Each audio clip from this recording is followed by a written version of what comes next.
کس نے؟ حضرت مولانا عبد الوہاب شارانی رحمۃ اللہ علیہ نے لکھا ہے ایک ولی کے چہرے پر ایک نگاہ ڈالو 50 سال کی عبادت کا ثواب ملتا ہے۔ اللہ اللہ، 50 سال کی نگاہ یوں دیکھا پھر نیچے کا ایک ولی کے لیے۔ اس واسطے فرمایا کہ لا یشقى جلیسہم، ان کے پاس بیٹھنے والا بدبخت بنتا ہی نہیں ہے۔ نیک بخت وہی ہوتا ہے جو یہاں آ جاتا ہے، جن ولیوں کے پاس پہنچ جاتا ہے، نیک لوگوں کے پاس، اولیاء کے پاس۔ اب جنہوں نے حضرت مدنی رحمۃ اللہ علیہ کی زیارت کی کتنے خوش نصیب تھے، جنہوں نے علامہ انور شاہ صاحب کی زیارت کی کتنے خوش نصیب تھے، جنہوں نے حضرت تھانوی کی زیارت کی کتنے خوش نصیب تھے۔ یہ کتنے اعلیٰ لوگ تھے، علم میں بھی بے انتہا اور ولایت میں بھی بے انتہا تھے۔ جب اللہ نے ان کی یعنی جن لوگوں نے زیارت کی وہ کتنے مقام پائیں گے۔ اللہ کرے کہ ہمیں دین کی سمجھ آ جائے، سمجھ دین آ جائے تو سارا معاملہ۔ تو یہ بات میں نے چلائی تھی کس پر کہ نماز عصر کسی وقت قضا نہ کرو۔ فرمایا ان حرقتا او قتلتا او قطعتا، اگر تجھے آگ میں ڈالا جائے، آگ میں پہنچ جا، نماز قضا نہ کر۔ اگر تجھے تیرے ٹکڑے ٹکڑے کتے تو ٹکڑے ٹکڑے تیرے کیے جائیں، انچ انچ کر کے تیرے بدن کو کاٹا جائے، یہ قبول کر لے لیکن نماز قضا نہ کر۔ اگر تجھے قتل کیا جائے یہ قبول کر لے لیکن نماز کا قضا کرنا قبول کبھی نہ کر۔ اتنی بڑی نعمت اللہ آپ پر میرے پر ہیں۔ فرمایا اب آپ سمجھیں، جس کی 3 نمازیں قضا ہو جائیں 2,88,00,000 سال تک ایک نماز کی سزا پائے گا۔ اب آپ دیکھیں اللہ آپ پر میرے پر ہیں۔ فرمایا جس کی 3 نمازیں قضا ہو گئیں اس کا جرم حد سے زیادہ بڑھ گیا، اس کا جرم حد سے زیادہ بڑھ گیا، اس کی سزا کی تو کوئی انتہا ہی نہیں۔ خدا کتنے تک اس کو جہنم میں رکھے گا۔ ہاں قضا پڑھ لی پھر توبہ کر لی، اللہ معاف فرمانے والے، اس کی رحمت بڑی وسیع ہے، لیکن تائب پر توبہ بڑی ضروری ہے۔ اللہ آپ کو مجھے یہ توفیق عطا فرمائے۔ آپ سے ذرا مسئلہ سمجھیں پھر ذکر ہوتا ہے، اللہ قبول فرمائے۔ فرمایا ينقض الوضوء، وضو کے توڑنے والی جو چیزیں ہیں نا اب وہ بیان ہوتی ہیں۔ پہلی چیز سمجھیں، ما خرج من السبیلین، جو چیز 2 رستوں سے نکلے۔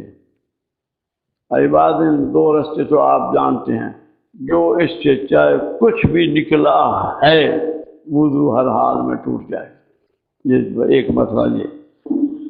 اور تیسری فرمایا وَيَنْقُضُ، اور یہ ہوگا وَنِجَاسَةٌ سَائِلَةٌ، ایسی نجاست سارے بدن سے کہیں سے نکل آئے، چاہے سر میں، چاہے کمر میں، چاہے کہیں سے پیپ نکل آئے یا خون نکل آئے۔ اب وہ خون کتنا کہ وہ نکلا ہے اور آگے چل پڑا ہے، جب آگے چل پڑے گا اسی وقت وضو ٹوٹ جائے گا۔ اگر خون نکلا اور وہیں کھڑا ہے آگے نہیں چلا پھر کیا ہوگا؟ پھر اس کا وضو نہیں ٹوٹے گا۔ اس کے چلنے کے ساتھ پیپ ہو، کچرو ہو، خون ہو، بدن سے کہیں سے کوئی چیز نکل آئے، اس سے کیا ہوگا؟ اس کا جو ہے وضو ٹوٹ جائے گا۔ ایسے ہی بچے کی ولادت اگر بغیر خون کے ہو تو خود بخود وضو ٹوٹ جائے گا۔ اور یہ فرمایا وقع اور قے آنے سے بھی وضو ٹوٹے گا، چاہے قے طعام کی ہو، چاہے وہ قے پانی کی ہو، چاہے وہ قے بندھے ہوئے خون کی ہو، چاہے وہ قے صفرا کی ہو۔ اتنی آئے وہ قے کہ اذا مالا الفما، کہ وہ منہ کو بھر دے، وہو مالا ينطبق علیہ، منہ کو بھرنے کا کیا مطلب ہے کہ اتنی آئی ہم روک نہ سکے باہر نکل پڑے۔ یہ منہ پر وہ قے ہوتی ہے کہ جو نکلی تو اس کو پیچھے نہیں ہٹا سکتے، وہ آگے خود بخود ہی نکلے گی۔ جو باہر نکل آئی اس سے کیا ہوگا؟ وضو انسان کا ٹوٹ جائے گا۔ اب یہ فرماتے ہیں کہ بعض اوقات متلی ہوتی ہے انسان کو، متلی جانتے ہیں نا، جی کا کچا ہونا، کوئی چیز کھائی ہے جی کچا ہو رہا ہے، بڑی بڑی اس کو کھٹے نکال آ رہے ہیں، بڑی پریشانی ہے۔ اب ایسا انسان جس کا جی کچا ہو رہا ہے، تھوڑی سی قے آئی، پھر رک گئی، تھوڑی سی، بالکل منہ پر نہیں تھی، تھوڑی سی قے پھر آ گئی تھوڑی دیر کے بعد، جی کچا اسی طریقے سے ہے، تھوڑی سی پھر آ گئی۔ تو اب یہ قے جو مختلف وقتوں میں آ رہی ہے، جی کا کچا ہونا برابر رہا ہے، اگر وہ اتنی ہوتی تو منہ بھر ہو جاتی، اس سے بھی وضو ٹوٹ جائے گی۔ اب آپ سمجھ گئے، یہ مسئلہ ذہن میں رکھنا۔ اور فرمایا کہ وَدَمٌ غَلَبَ عَلَى الْمُذَاقِ، آپ کے پاس آپ نے کلی کی ہے، ماس خورا کسی انسان کو ہوتا ہے، جب اس نے کیا، انگلی ماری یا مسواک مارا، جس سے اس کا خون نکل آیا، یا ویسے بیٹھا ہوا تھا، تھوک میں خون آنے لگ گیا، اگر تھوک پر خون غالب ہو گیا وضو ٹوٹ جائے گا، اگر تھوک غالب ہے تو وضو نہیں ٹوٹے گا۔ یہ بات ذہن میں رکھنا، یہ اس کا مسئلہ ہے۔ یا اس کے برابر ہے پھر بھی وضو ٹوٹ جائے گا، اور ساوا ہو، اس کے برابر ہے نا، پھر بھی وضو ٹوٹ جائے گا۔ وَنَوْمٌ لَمْ تَتَمَكَّنْ فِيهِ الْمِقْرَةُ مِنَ الْأَرْضِ، کہ ایسا سونا، ایسا انسان سویا ہے کہ بیٹھا ہے وضو کر کے، ایسے کر رہا ہے، ادھر سے گیا، کبھی ادھر گر رہا ہے، کبھی ادھر گر رہا ہے، لیکن گرا ایک ایسے اتنا، اب پچھلا حصہ اٹھ گیا، اب وضو ٹوٹ گیا، ایسے گیا پچھلا حصہ اٹھ گیا، اب وضو ٹوٹ گیا۔ نیند کے اندر کیا ہے کہ انسان کا پچھلا حصہ اٹھ جائے تو اسی وقت کیا ہوگا، وضو ٹوٹ جائے گا۔ فرمایا کہ اس کے یہاں سے اور اس سے یہ ہوگا کہ قبل انتباہ ہی، باخبر ہونے سے پہلے نیند میں ایسے ہوا، پھر خیال آ گیا، لیکن اس وقت تو خیال نہیں تھا نا گرنے کا، اس سے کیا ہوگی، انسان کا وضو ٹوٹ جائے گا۔ یہ مسئلہ یاد رکھنا۔ اگر ایسے پھر رہا ہے، ایسے بیٹھا، ایسے کر رہا ہے، ایسے کر رہا ہے، ایسے کر رہا ہے، ایسے کر رہا ہے، لیکن اس کا پچھلے نیچے والا حصہ نہیں اٹھا تو اس کا وضو نہیں ٹوٹے گا، اگر اٹھ گیا تو وضو ٹوٹ جائے گا۔ وَإِن لَّمْ يَسْقُطْ فِي الظَّاهِرِ، وہ نہیں اس کا، اگرچہ ظاہر ہماری کتابوں کے مسائل ہیں، اس کو کہتے ہیں ظاہر الروایات، ہماری کتابیں ہیں نا جو امام محمد کی 6، ان کو کہا جاتا ہے ظاہر الروایات۔ اس ظاہر الروایات سے کیا ہے کہ اگرچہ گرا نہیں لیکن حصہ اس کا پچھلا اٹھ گیا، اسی وقت اس کا وضو ٹوٹ جائے گا، وضو دوبارہ کرنا پڑے گا۔ وَإِغْمَاءٌ وَجُنُونٌ، یا اس کو کسی مرض کی وجہ سے بے ہوشی آ گئی، پھر بھی وضو ٹوٹ جائے گا۔ یا جنون ہو گیا، عقل قابل نہیں رہا، پھر بھی اس کا وضو ٹوٹ جائے گا۔ اور یہ فرمایا بَشُکْرٌ، کوئی چیز ایسی نشے والی لی ہے جس سے نشہ اس کو چڑھ گیا تو اس کا عقل اپنی جگہ پر رہے نہیں ہے، بک بک کر رہا ہے، تو ایسا ہی اس کا وضو بھی ٹوٹ جائے گا۔ وَقَهْقَةُ بَالِغٍ يَقْظَانُ فِي صَلَاةٍ ذَاتِ رُكُوعٍ، ایک انسان نماز کے اندر کھڑا ہے، ایک شرط اس کی یہ ہے کہ نماز رکوع سجود والی ہو۔ بعض نماز ایسی بھی ہے نا جو رکوع سجود والی نہیں، وہ نماز جنازہ ہے، نماز جنازہ میں رکوع سجود نہیں ہے۔ ایک شرط یہ کہ نماز رکوع سجود والی ہو، ایک شرط۔ دوسری شرط یہ ہے کہ وہ ہنسنا اس انسان سے صادر ہو جو بالغ ہو، نابالغ نہ ہو، آئی بات ہے۔ اور پھر یہ فرمایا، اور یہ تیسری شرط یہ ہے کہ یقظان، سویا نہیں پڑا۔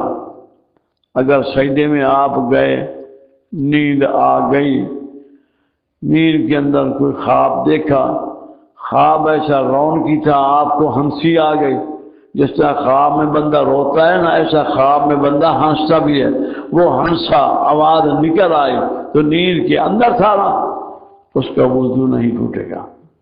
اگر بیدار تھا پھر وضو ہنسی سے ٹوٹ جائے گا۔ اب یہ ہنسی کیسے ہے؟ اس کی کیفیت یہ ہے کہ یہ ہنسی، اس کو ایک ہوتی ہے ہنسی تبسم، ایک ہوتا ہے ضحک، ایک ہوتا ہے قہقہ۔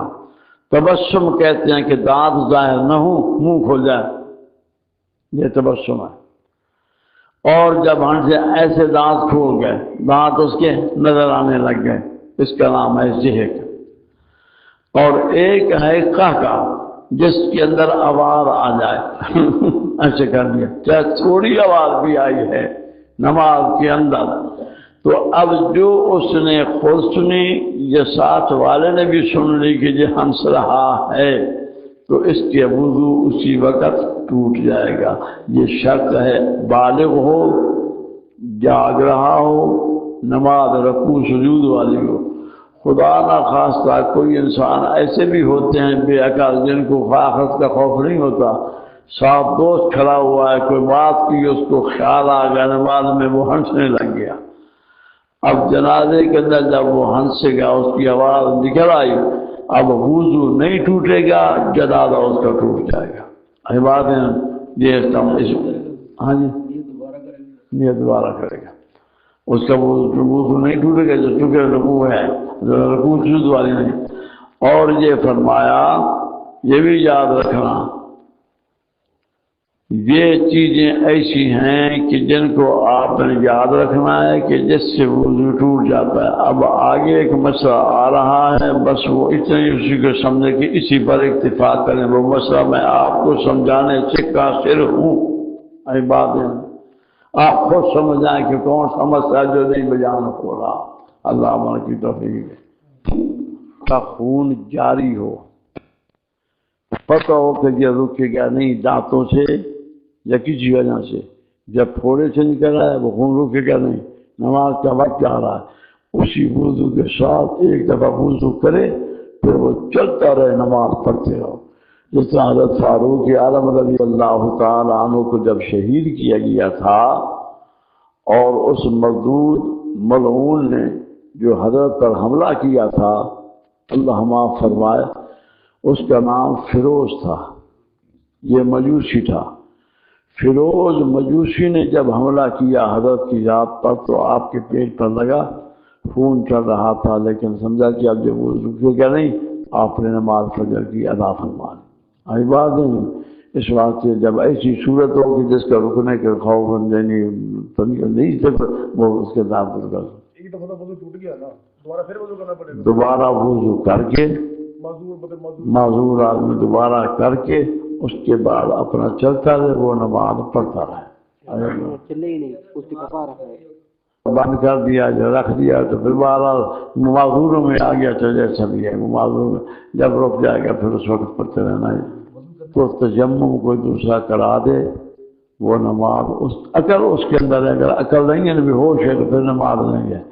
جب تک عقل ہوگا نماز معاف نہیں ہے، یہاں تک کہ کسی کو بیماری ہے، کمزور ہو گیا ہے، لیٹ کر نماز پڑھتا ہے، اب اگر اس کو اتنی حرکت ہے کہ ایسے سر کیا رکوع کے لیے، ایسے سر کیا سجدے کے لیے، اگر اس کو اتنی اشارے کی بھی طاقت نہیں ہے، اشارے کی بھی طاقت نہیں، پھر نماز معاف نہیں، نماز موقوف ہے، یعنی اب وہ رک جائے گی اپنی جگہ پر، وہ یہ کرے گا کہ اپنا کام کرے گا کیسے، جب اس کو اشارے کی قوت ہوگی اس وقت اس نماز کو جو قضا ہے وہ بھی پڑھ لے، چاہے صحت کے بعد پڑھے، تو اس وقت پھر نماز شروع کر دے گا۔ معذورہ نہیں، بیٹھ جائے لیٹ جائے، جب ہو جائے کرے۔ ہاں اگر کوئی بندہ ہی نہیں ہے، تجمم بھی نہیں کر سکتا، اس کو ہمت نہیں ہے، کوئی آدمی نہیں ہے، تنہا تنہا پڑا ہے، اب اس کے بس سے بات باہر ہے، سمجھا گی؟ اللہ معاف فرمائے۔ نیت وہ کرے گا، ایسے ہاتھ زمین پر مار کر اس کے منہ پر کرے گا، ایسے ہاتھ مار کر اس کے ہاتھوں کو صاف کرے گا، ہاتھوں پر ہاتھ پھیر دے گا۔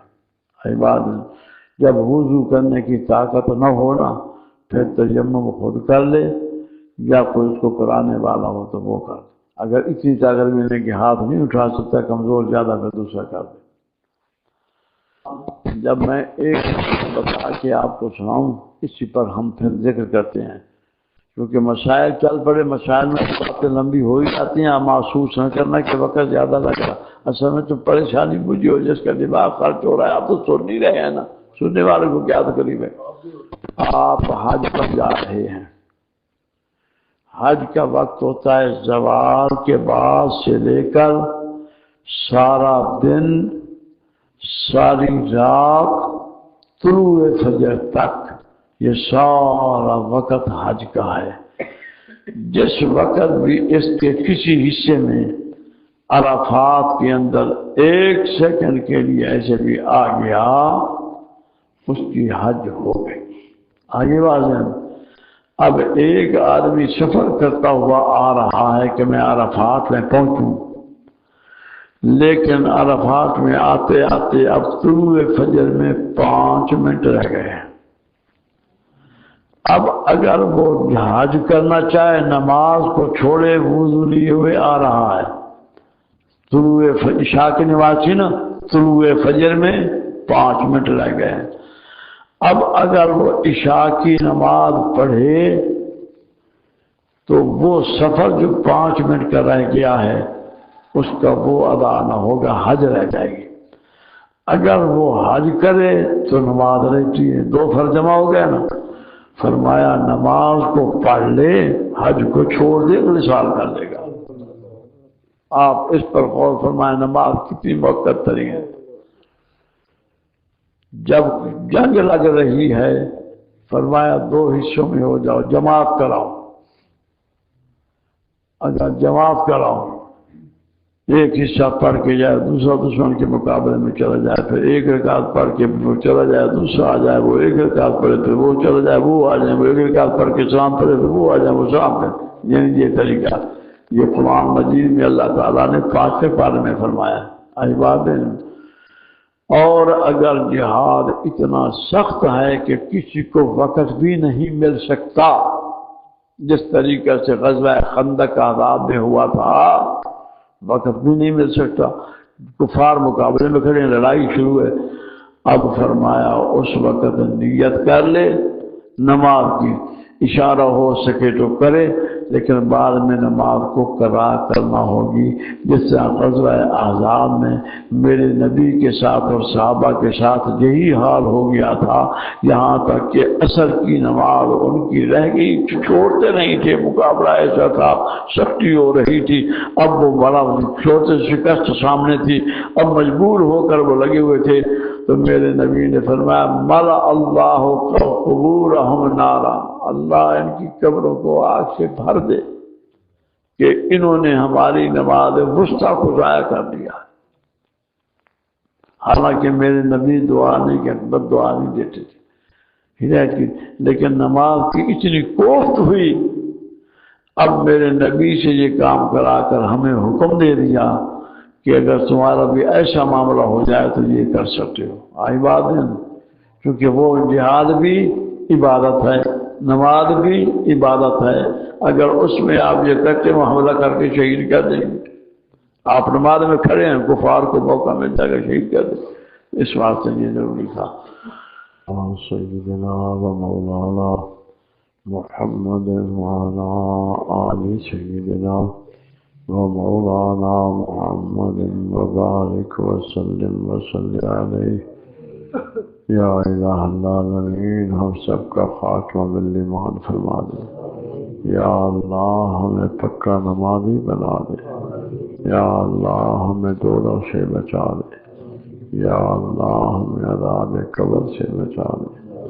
یا اللہ اپنا خبر فرما، اپنی محبت اور معرفت ہمیں عطا فرما دے۔